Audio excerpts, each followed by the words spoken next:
Happy Talakudong Festival everyone! Ako po ay masaya na sa araw na ito, hindi lamang po natin guni-gunita ang ating selebrasyon ng Talakudong, kundi pinapakita din po natin na dito mismo sa puso ng lalawigan ng Sultan Kudarat ay nagkakaisa ang ating mga kababayan.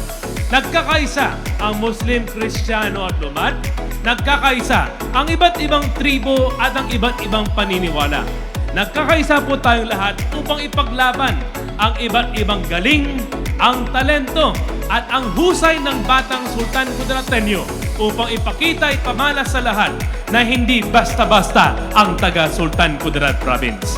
Kaya sa araw na ito, nagkaroon po tayo ng iba't ibang competition at nagkaroon po tayo ng iba't ibang celebration sa Talakudong Festival.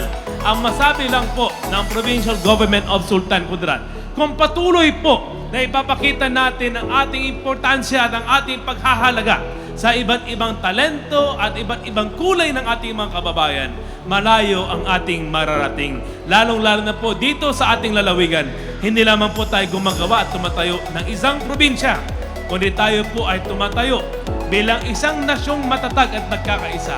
Isang nasyon kung saan lahat po tayo ay umaabante at nag-aarangkada tungo sa mas maganda, mas maunlad at tunay na mas bagong Sultan Kudarat, hindi lamang para sa ilan, kundi para sa lahat ng ating mga kababayan.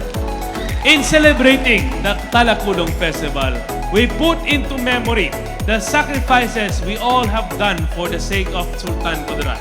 We put into memory the differences that we saw before, na kahit ano pala ang ating gawin, kahit ano pong ating pagkakaiba, pwede naman pala nating isigaw ng sabay-sabay na dito, there is unity in diversity.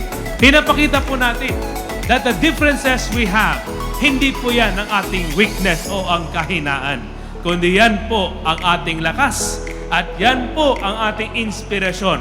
Because the differences we have together is not the differences we tolerate, but the differences we accept for us to progress as one progressive and competitive Sultan Kudarat Province.